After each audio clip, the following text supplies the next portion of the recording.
In this one, guys, we're going to get caught up on all of today's news and the weekend's news with the great Rachel Maddow. Let's get right with it. All right, so Donald Trump was sworn in for a second term in late January, right? And then right away, a series of things started happening that were very, very, very bad. January 29th, we had a terrible mid-air collision, right? Killed 67 people just outside Reagan National Airport in the Potomac River in Washington, D.C. Then 2 days later, it was a medical transport plane that crashed in Philadelphia. 6 people on board the plane were killed. 1 person on the ground was killed. Another 24 people on the ground were injured. Then 2 days after that, a United Airlines plane caught fire on the tarmac in Houston. Flames seen shooting out of the wing. 104 passengers and 5 crew members evacuated out of that plane. 3 days after that, it's a Japan Airlines plane that smashes into the tail of a Delta Airlines plane on the tarmac at SeaTac at the Seattle-Tacoma Airport. 2 days after that, they recover the wreckage of a small commercial plane that crashes in Alaska. All 10 people on board killed. 3 days after that, 1 person killed as 1 plane smashes into another at the airport in Scottsdale, Arizona. 5 days after that, 2 people killed in a small plane crash in Covington, Georgia. 4 days after that, 2 people killed when 2 planes collide midair at an airport just northwest of Tucson, Arizona. At this point, we're not yet 1 month into Donald Trump's second term, but it just keeps going.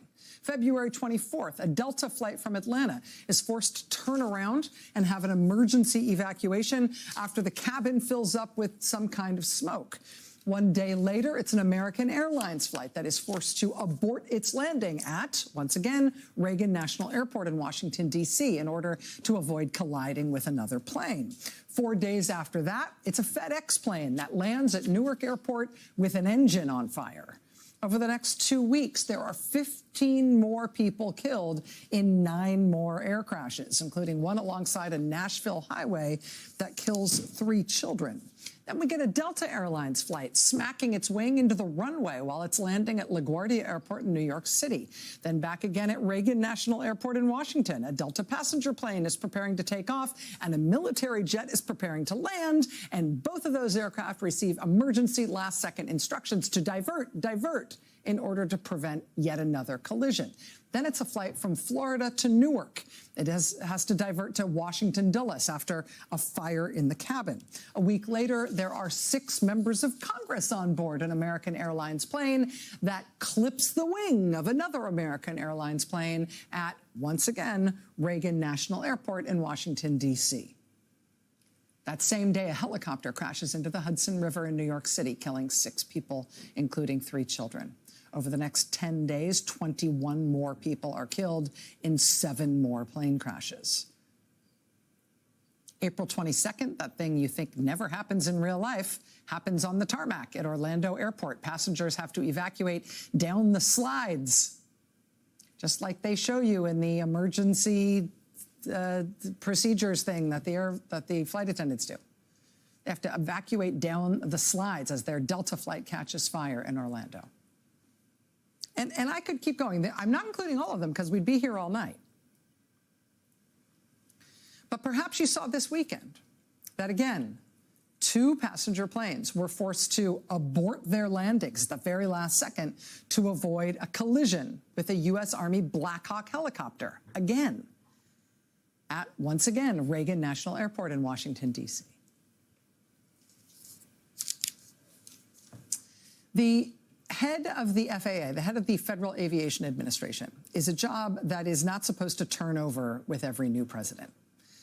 It's one of the jobs that has a 5-year term because it's a technocratic job. It needs stability. It's not a particularly political position.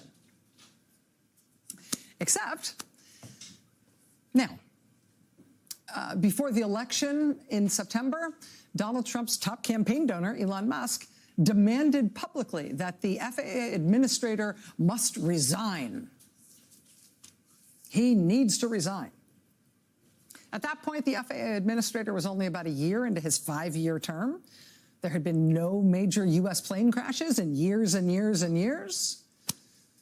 But under his leadership, the FAA had issued a few $100,000 fines against Elon Musk's company SpaceX. And so there's Elon Musk. He must resign.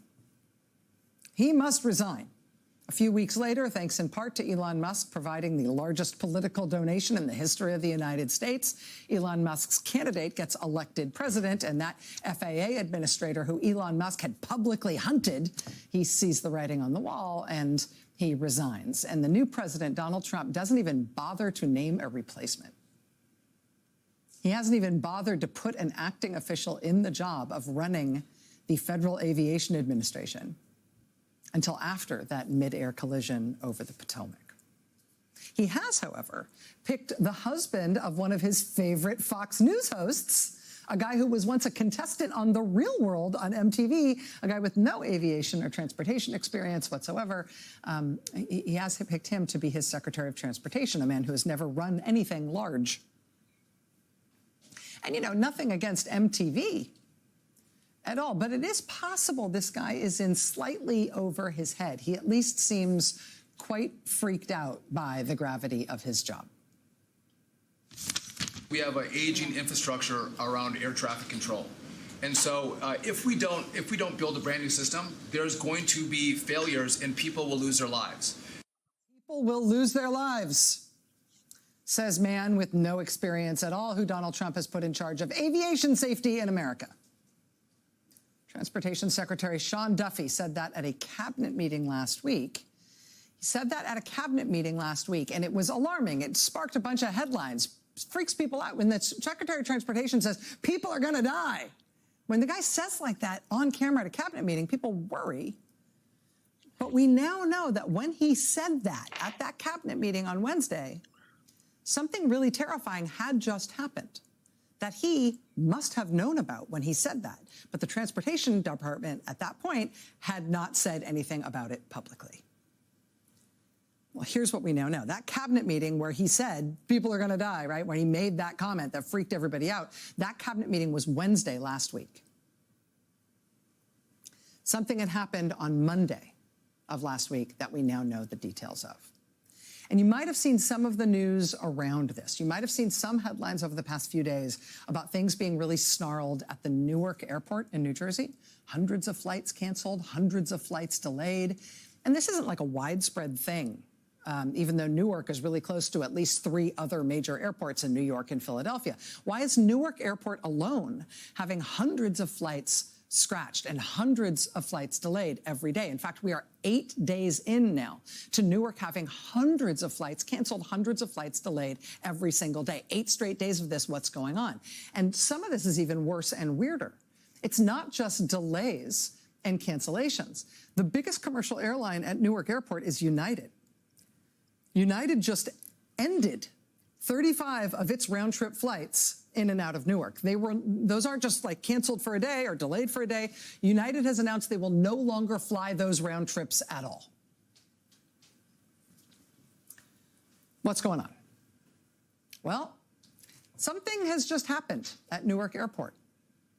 New York Times tonight, quote, air traffic controllers temporarily lost communication with planes at Newark Liberty International Airport last week. Quote, a spokesman for the National Air Traffic Controllers Association said that on April 28th, which is last Monday, controllers responsible for separating and sequencing aircraft in and out of Newark Airport temporarily lost radar and communications with the aircraft under their control and were, quote, unable to see, hear, or talk to those aircraft. Former head of the Air Traffic Controllers Association telling New York Magazine, quote, your only job as an air traffic controller is to prevent airplanes from colliding. Your #1 tool to separate airplanes is talking to them via communication, via the frequencies. If those go out, you have no ability to talk to them, no real ability to discern exactly where these airplanes are. That is something that should not happen. But yet it apparently did happen last Monday at Newark Airport. Bloomberg News reporting today, quote, when radar or radio frequencies stop working, there are no fail-safes, meaning controllers must simply wait for the system to come back online. Bloomberg also reporting today that following the outage at Newark Airport on Monday, quote, Multiple employees were placed on trauma leave, meaning air traffic controllers were placed on trauma leave. Quote, the incident left several controllers visibly shaken, with at least one person experiencing stress-induced heart palpitations, and some air traffic controllers shedding tears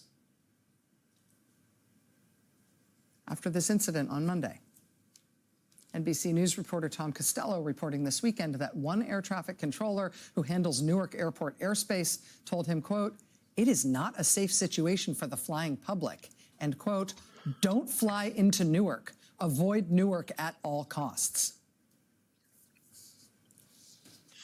The air traffic controllers are having heart palpitations, breaking down in tears, and having to take trauma leave because of what is happening in the FAA. Air traffic controllers are sneaking word to reporters, it is not safe. How do we get a functional government back? Right? Air traffic controllers aren't just like a team or like a private company. That's the government, right? The whole air traffic control system is a government operation. We've got air traffic controllers losing contact, losing the ability to communicate or see any of the planes that they are actively in that moment controlling to try to stop them from smashing into one another.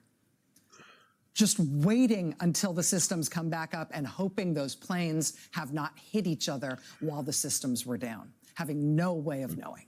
Breaking down in tears, having to go on trauma leave, and sneaking word to reporters that this is not safe. That's our government right now. We are the greatest nation on the planet and the most important economic and military and cultural power the modern world has ever known, and it is not close. But this is our government now under these guys. I mean, this government must be working for someone, but it is not working to, I don't know, keep the planes in the sky. This was Washington, D.C. today. Senators and members of Congress and the former head of Social Security under President Biden, Martin O'Malley, rallying today in Washington, D.C. to try to defend Social Security from what Trump is doing to it.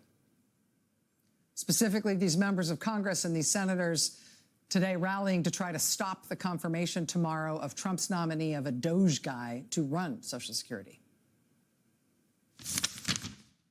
They know Congress would never allow them to take that money without a fight unless they turned enough of the public against Social Security. So how do they do that? By wrecking its reputation with big lies. Big lies like illegal immigrants get benefits. They don't. They're prohibited. Big lies like there's a zombie apocalypse. There's no zombie apocalypse. Dead people do not get Social Security benefits. Big lies like it's a Ponzi scheme. Poppycock. It's not a Ponzi scheme. Bitcoin might be, but not Social Security. Social Security's never missed a payment in 90 years. What we see in Frank Bizzinato is somebody who is a Doge crony. It's time this ends. We not only have to stop Social Security being cut, we have to expand it for the first time in more than 50 years. I will be voting in favor of every American who counts on Social Security. I am a hard no on Frank Bizzinato. No way. I am not in favor of handing over the keys to our Social Security Administration to a man who says that he will do whatever Donald Trump wants, whatever Elon Musk wants, no matter how much it's there just to help the billionaires and to take away from those who have paid into the Social Security system for years. That was today in Washington. Members of Congress and senators trying to protect what can still be protected of Social Security. Today in Washington also, for the second straight week, we saw members of the clergy being arrested for peacefully praying inside the U.S. Capitol Rotunda. This is the second Moral Mondays arrests of clergy members in Washington, 2 Mondays in a row. This weekend, senior citizens and their friends rallied in San Bruno, California, to stand up for Social Security, to defend Social Security. This weekend, 2,000 people turned out in Kalamazoo County, Michigan, to protest against Trump and stand up for Social Security. Another big crowd turned out in Battle Creek, Michigan, as well at the same time. Look how many people turned out this weekend in Cedar Rapids, Iowa, to protest against Trump. Look how many people turned out in Olympia, Washington this weekend to protest against Trump. There were anti-Trump protests this weekend in Rehoboth Beach, Delaware, and in South Bend, Indiana. There were a bunch of people who turned out to protest against Trump in Toledo, Ohio, and in Newton, New Jersey, and standing out in the rain in Oak Ridge, Tennessee. I see you guys out there in Gulfport, Mississippi, protesting this weekend against Trump on the overpass over I-90 in Gulfport. And at the Tesla dealership in Pasadena, California, where they've been turning out people to protest every week. And at the Tesla dealership in Manhattan, and then marching downtown. Don't be a chicken in a coup. A lot of people in a lot of places this weekend stepping up specifically for immigrants. Look at this. This is Lima, Ohio, outside the offices of Republican Congressman Jim Jordan. This is a rally of Jim Jordan's constituents to support our Haitian neighbors in Ohio, people from Haiti who are here with what's called temporary protected status. Trump is trying to rescind or shorten that. These people in Lima, Ohio this weekend saying, don't do it, saying these are our friends and neighbors who are here from Haiti and we want them to stay. People in El Paso, Texas, marched this weekend under the banner, Reclaiming Our Dignity and Rights. And here, this is interesting. This is Tucson, Arizona. Here you see a large number of people protesting this weekend outside the Tucson Medical Center in Tucson, Arizona. That's because Trump's immigration agents a few days ago took over part of the maternity ward in Tucson, because these are the wrong images. These are from a different, got the Tucson footage there? Let's recycle that through. In Tucson, Arizona, there's been this dramatic thing at Tucson Medical Center because Trump's immigration agents turned up at the maternity ward at this hospital. They were staking out the maternity ward, immigration agents, right? Because they wanted to grab a woman who was literally in that hospital in Tucson giving birth. And when people in Tucson found out that Trump's immigration agents were at Tucson Medical Center in the maternity unit, waiting to grab this woman as soon as she gave birth, people in Tucson sprang to her defense. They started protesting at the medical center. They're trying to stop Trump's agents from taking this woman and her brand new newborn baby. They protested this weekend in Tucson at Tucson Medical Center. The woman now has a lawyer, and as the protests have continued there, she has not been shipped off somewhere. She is in Tucson, according to local news reports, with the community there still fighting for her. In Nashville, Tennessee, a little bit of a similar situation, minus the hospital. In Nashville, Tennessee, Trump's immigration agents made mass arrests overnight on Saturday night. Word spread, and on Sunday, early on Sunday, people in Nashville flooded to the Department of Homeland Security office there to try to figure out who they had taken overnight Saturday night, to protest against it, to try to stop these buses of people that they were trying to take away. At least some of the people there say they know that some of the people who were arrested Saturday night by immigration agents in Nashville are actually people who are in this country legally, and they don't know why they were arrested. In response to these protests at the Homeland Security facility in Nashville, Nashville's mayor now says he and his office are working to determine at least the names of who was taken in Nashville Saturday night and why. And that's just a snapshot of this weekend. That's after the huge protests that happened for May Day on Thursday, including big protests in places like San Diego and Tucson and outside the ICE immigration prison in Tacoma, Washington. But the protests, big May Day protests on Thursday were everywhere. I mean, here's Boston, Denver, Los Angeles, Philadelphia, Raleigh, North Carolina, San Francisco. You want some more? You want some more? We've got more. Here is, left to right, top to bottom, Atlanta, Georgia, Chicago, Illinois, Phoenix, you have that 20 box? Thank you. Chicago, Illinois, Phoenix, Arizona, Columbia, South Carolina, San Jose, California, Birmingham, Alabama, Philadelphia, Pennsylvania. They had a huge event in Philadelphia, another huge one in St. Paul, Minnesota, Seattle, Washington, Los Angeles, Baltimore, Maryland, Tuscaloosa, Alabama had a huge turnout. Hartford, Connecticut, New York, New York, Washington, D.C., Lafayette, Louisiana, Las Vegas, Nevada, Tacoma, Washington, Buffalo, New York, Oakland, California. People turned out this weekend in Washington, D.C. to stand up for Black history, to stand up for the National Museum of African American History. Democratic Congressman Jamie Raskin turned out 2,000 people this weekend for a town hall in the New York district of a Republican congressman named Andrew Garbarino. Senator Bernie Sanders turned out 6,000 people for a rally in the district of Pennsylvania Republican Congressman Ryan McKenzie. The government right now is a mess. You may not like what the government is trying to do, but what they're not trying to do and is happening anyway is worse. The government right now is a mess under Donald Trump. Some of the stuff that absolutely cannot go wrong is going wrong under Donald Trump, the way he's running this government.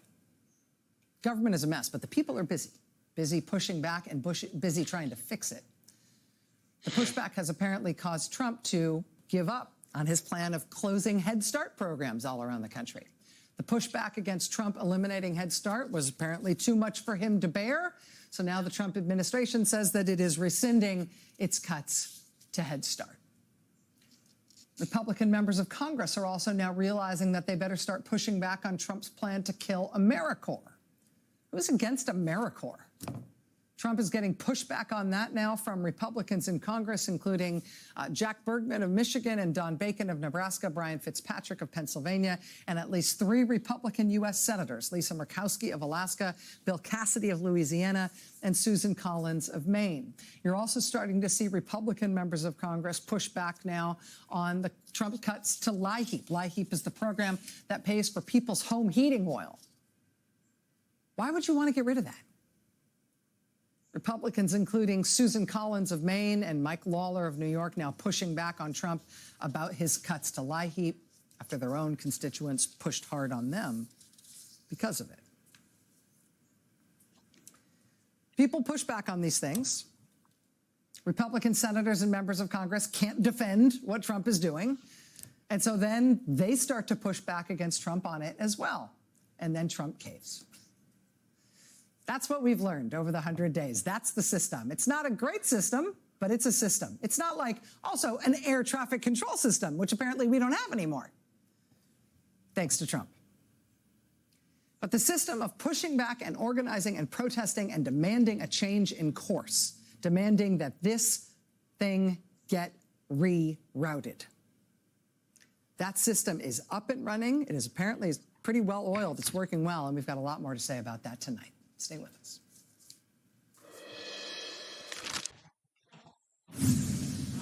Since the first year of his first term in office, he has wanted a parade. And not just a normal parade, he wants a military parade.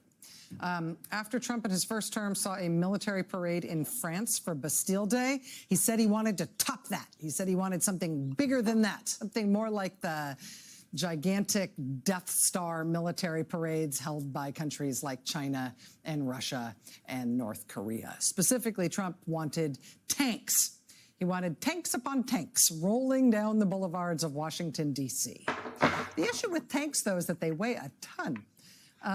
To be more exact, American tanks weigh like 30 to 70 tons, more or less, depending on the model, which is way too heavy to roll down the streets of Washington, D.C. without destroying the streets of Washington, D.C. So in his first term, Donald Trump did not get his military parade with tanks. But he did get a consolation prize. Halfway through his first term, on the 4th of July in 2019, he held what he called a salute to America in front of the Lincoln Memorial. Basically, he gave a speech, a stationary speech, and he did have tanks, but they were not tanks rolling by. They were also stationary tanks. In fact, the closest thing to a parade that day was the convoy that was required to get the tanks into position, because the tanks had to be carried toward the memorial on semi-trucks and then carefully rolled off the trucks onto a series of strategically placed wooden planks where they put them on little platforms so they wouldn't break anything. That was it. Tanks on semi-trucks and then on little plinths. That was it. His whole first term, Trump never got the big military parade he wanted.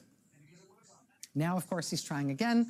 The Army now says it is planning a military parade complete with more than 6,000 soldiers and, you guessed it, tanks.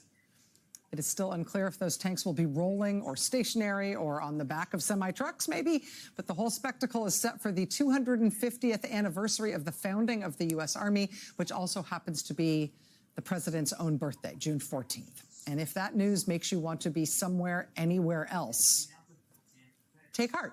Something else is happening that day. At more than 100 locations around the country thus far, I have a feeling there's going to be more than that. A coalition of groups, including Indivisible and Social Security Works and 5051, they are all organizing a nationwide day of protest for June 14th. They're calling it No King's Day. As they put it on their website, quote, Donald Trump wants tanks in the street and a made-for-TV display of dominance for his birthday, a spectacle meant to look like strength. But real power isn't staged in Washington. It rises up everywhere else. Joining us now is Ezra Levin, co-founder and co-executive director of Indivisible. Ezra, it's nice to see you this evening. Thanks very much for making time. Great to see you, Rachel. So we've spent a lot of time covering sort of the character and the effect of protests of all kinds around the country. A lot of those organized through Indivisible, a lot of them organized through 5051 and other groups. What is the basic idea, the specific idea, I guess, around June 14th? Look, Donald Trump wants to spend tens of millions of taxpayer dollars to throw himself a big fancy parade with tanks in the streets. And on one level, this is ridiculous, right? But he is doing this for a reason. This is straight out of the authoritarian playbook. He wants to project strength. He wants everybody to think that he is all powerful, that he rules the world. He doesn't. He doesn't. As we said on that website, look, real power is not in D.C. It's distributed all across the country. And what we're looking to do on No King's Day is to say, look, Donald Trump does not own the flag. He does not own patriotism. In fact, we can all show up in opposition to a king in this country. And this isn't about any individual organization. This is about all of us. Whether you are from the faith community, whether you're a veteran, whether you're an activist, whether you're a teacher, you can be part of this. As you mentioned, there are 100 events so far. This has been up for the weekend, available to register events. I would expect over 1,000. We saw 1,100 for May Day protests. We saw over 1,300 events all across the world for April 5th hands off. If you are watching this right now and you are thinking, well, I don't want a king in this country, good news, neither do we. And you can be part of this. Look up, see if you've got an event near you. If you don't, congratulations. You are going to be the organizer for an event in your community. We need them in rural communities. We need them in urban communities. We need them in red states and purple states and blue states. Ultimately, this comes down to all of us. We have got to do the work to show that, yes, this is a constitutional republic, and a constitutional republic has no kings. Ezra, over the course of the first 100 days of Trump in office, I feel like what I saw as the effect of protests were sort of two things. First of all, because the protests weren't just one big protest one day in Washington or one big day in New York or something like that, but because the protests were constant and happening so frequently and happening in literally every state in the country, and I'd say over time in almost every town of any size, and some towns of no size. Because they happen in so many places, one of the effects was that a lot of Republican members of Congress and senators found themselves confronted by their own constituents about stuff that Trump was doing that they themselves, as elected Republicans, couldn't defend and couldn't explain, and felt like they had to ultimately say, okay, I side with my constituents on this. And that drove a lot of caving in Washington in terms of what Trump was trying to do. But then the other thing that I saw happen is that I think that large numbers of protests over time, happening all over the place, created a sort of culture in which it was shameful to capitulate. And the groups, whether they're law firms or billionaires or business interests or anybody else, or Republican electeds or anybody else, or even Democratic electeds who are thinking about sort of cozying up to Trump, looked at this footage and looked at what was going on in these communities and looked at these large protests and felt like, you know what those people are asking for is probably the right side of history, and I don't feel comfortable staying on the other side of that. I felt like it created a cultural dynamic in which it was embarrassing to be siding with Trump. That's what I've been seeing, just covering this stuff in order to tell people about the news over these past 100 days. I wanted to ask for your reaction to those observations and ask, as somebody who's been involved really right in the middle of this, if you feel like the impact has been something other than that. Look, you are exactly right. What we are doing with mass protest, mass peaceful protest in communities red, blue, and purple around the country is not just showing up for the sake of showing up. We're showing up to send a message to everybody else who is looking to their left and looking to their right and trying to decide, what do I do? And as you said, this is law firms, this is universities, this is businesses. People are trying to understand, is this guy for real? Is he in power forever? Do I have to adjust to this new reality permanently? Or will there be a new day of accountability that follows the Trump administration?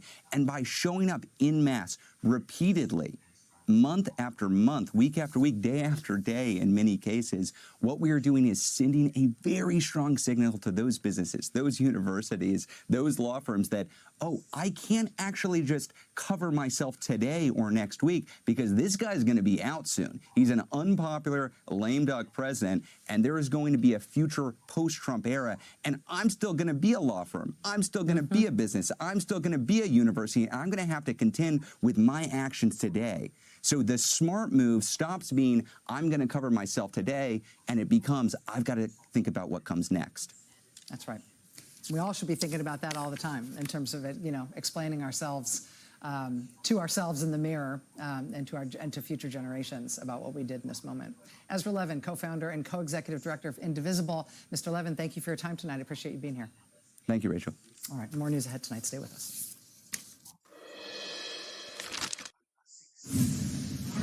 Here's something new. Today we learned that hackers claim to have hacked into the computer systems of the airline that operates many of Donald Trump's deportation flights. The company is called Global X, and their flights for the Trump administration include those 3 plane loads of men who were flown from the U.S. to El Salvador last month. In March. Those 3 flights, famously, were the ones that a federal judge ordered must be turned around and flown back to the United States. That's an order the Trump administration did not obey. Well, today, 404 Media reports that they are in contact with a hacking group that claims to have hacked into Global X and taken, among other things, their flight records and passenger manifests for all the deportation flights that Global X has operated for the Trump administration. 404 Media says, as far as they can tell, the data appears to be genuine. But that's not the only major hack that 404 Media has brought to light just in the last day or so. You remember Mike Waltz, Trump National Security Advisor, who accidentally added the editor of The Atlantic magazine to a Signal group chat about war plans in Yemen. You may have seen reports last week that at the cabinet meeting at the White House on Wednesday, Mr. Waltz was caught on camera by a Reuters photographer using his personal phone, or using his phone at least, at that cabinet meeting and appearing like he was still using something that looked very much like Signal to chat with multiple high-ranking government officials. The news photographer was actually able to capture the text of some of his messages on what appeared to be the Signal app that he was using during the cabinet meeting in front of a bunch of news reporters. Now, I say it looked like the Signal app. It wasn't the original Signal app. It was a different version of Signal called Telemessage, made by a different company that appears to be considerably less secure than Signal. Sure enough, 404 Media now reports that that app, Telemessage, has also just been hacked.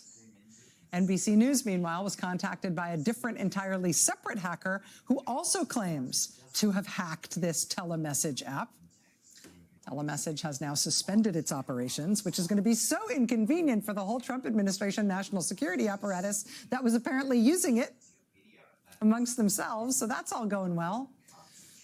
Of course, Mike Waltz is no longer Trump's national security advisor. He was fired and replaced by Secretary of State Marco Rubio, who is also simultaneously the archivist of the United States now and the acting administrator of USAID and now national security advisor as well. Which tells you just how seriously Donald Trump takes all those jobs, right? If he thought any one of those jobs was a real job, he wouldn't give the person holding that job lots of other jobs too. In fact, not only does Donald Trump not appear to think that the job of national security advisor is all that big a deal, the Washington Post now reports that some senior White House officials are, quote, questioning the need for a traditional national security council at all. So, national security advisor behaving the way we know Mike Waltz has, national security advisor being fired, national security council all going away? The whole White House National Security Council, that whole apparatus? Really? You guys don't see the need for it? At which point you might want somebody who worked in the White House to explain the consequences of something like that. Well, luckily, your new 9 p.m. Eastern host here on MSNBC, Tuesday through Friday, starting tomorrow, has definitely worked in the White House, and she understands these things and many others. Joining us now, I'm very pleased to say, is my colleague, Jen Psaki, former White House press secretary, and starting tomorrow, the host of this 9 p.m. hour here on MSNBC, the host of The Briefing with Jen Psaki, here 9 p.m. Eastern, Tuesday to Friday. Jen, it is great to see you. Congratulations on the new gig. How are you feeling? It's great to be here. I am feeling all of the feelings at once. I'm excited. I read to the depths of the internet, which is not productive. I've listened to every podcast of every person who's going to appear on the show. And I'm just excited. And I'm so delighted to be here with you tonight. You're such an inspiration to me and everybody watching, I know. And I can promise everybody, I know we'll talk about serious things, that you have shined such a light in the first 100 days, Rachel, on such an important part of what's happening right now. We are going to continue to do that. I care about the story like you care about the story. And thank you for doing that, because it's been a little dose of hope and inspiration for me watching, too, as I know it has been for everyone out there. Well, it's part of what I wanted to talk to you about tonight, because I feel like one of the things that we have had to sort of calibrate and rebalance over the first 100 days is, like, where does news happen? Mm-hmm. And I mean, forgive me for saying this about one of your successors, but the news is not really happening in the White House briefing room. Like, that's not a place where people are getting, like, you can take it to the bank. It's not the room where it happens. No, it's not take it to the bank information. And we're not getting news and information from the White House other than sort of proclamations and provocations and occasional scandals.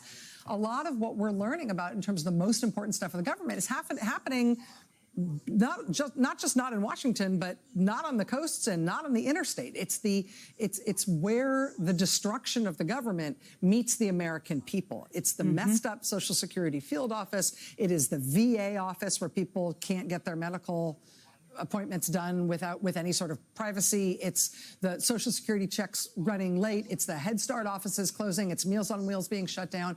And I wanted to know how you're feeling about that, with so much White House experience and Washington experience, about how we should be thinking about the aperture of where news comes from and where trusted sources of information come from in an environment that's this toxic in your former workplace.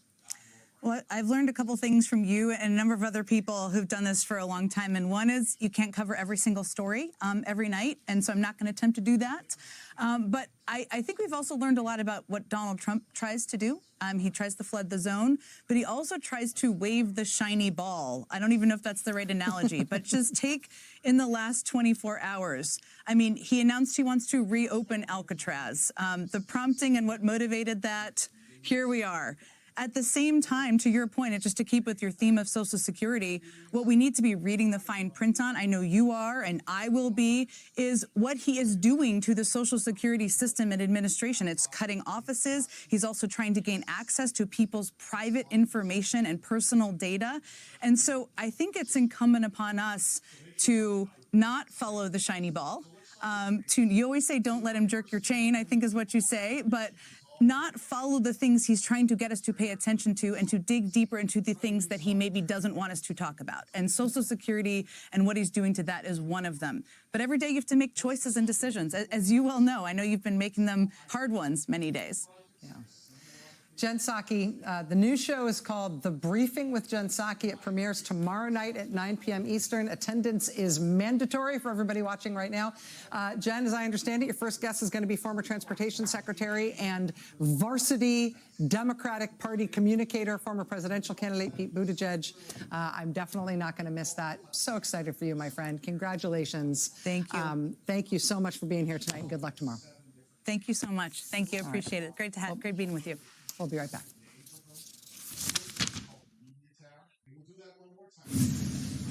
Special message for everybody in the media and political commentary who keeps calling Donald Trump a populist. When you are a baby girl that is 11 years old, you do not need 30 dolls. President Donald J. Trump, quote, "I don't think that a beautiful baby girl that's 11 years old, needs to have 30 dolls. I think they can have 3 dolls or 4 dolls because what we were doing with China was just unbelievable. We had a trade deficit of hundreds of billions of dollars with China." President telling NBC News, quote, "I'm just saying they don't need to have 30 dolls. They can have 3. They don't need to have 250 pencils. They can have 5. 3 dolls, 5 pencils. And you'd be grateful if you get that, American child." Donald Trump told reporters on Air Force One yesterday, quote, "All I'm saying is that a young lady, a 10-year-old girl, 9-year-old girl, 15-year-old girl, doesn't need 37 dolls. She could be very happy with 2 or 3 or 4 or 5. So now that is how many dolls. 2 or 3 or 4 or 5. Who gets 5 dolls when some people only get 2 dolls? The president has recently mused publicly that he does not care if the price of cars goes up. He does not care if we have a recession. He does not care if small businesses want relief from the tariffs. He does not care if strollers cost more. He called them, the thing you put the baby in. But there's more to being president than not worrying about the price of cars or causing a recession or even setting important policy on dolls and pencils. At the top of his supposedly populist agenda this week, as of today, President Donald Trump is sicking collection agencies on Americans whose student loans aren't paid up to date. This is a change from the policies of President Biden. The Trump administration, as of today, has sent out the first notices that the Treasury is going to start taking away tax refunds and then siphoning your wages if you do not pay up on student loans. 5 million Americans are in default on their student loans already. Millions more Americans are on the verge of default on their student loans. And now Trump is handing these millions of Americans over to the tender ministrations of collections agencies. You ever had a collections agency come after you? Remind me, please, what populism is. Somehow 3 dolls, 5 pencils, and a pounding on the door from the collection agency is not how I imagined it. One last thing, I'm doing a little tiny mini book tour for my book Prequel, which is out in paperback as of midnight tonight. I'm going to be in Boston on Wednesday, day after tomorrow. There's still some tickets available for that in Boston. I'm going to be on Long Island Friday night. There are still a few tickets there as well. If you'd like to go, you can find all the information and get tickets at msnbc.com/prequel. Also, tomorrow night, I'm going to be on The Late Show with Stephen Colbert. And so I'll see you Colbert tomorrow. See you on the road this week. See you back here Monday night at 9 p.m. Eastern. And now it is time for the last word. Okay, there you have it, guys. I hope you enjoyed the presentation of today's news from the great Rachel Maddow. See you guys on the next one. Thanks for tuning in. I ask you guys to like, subscribe, and share with your friends. Thank you.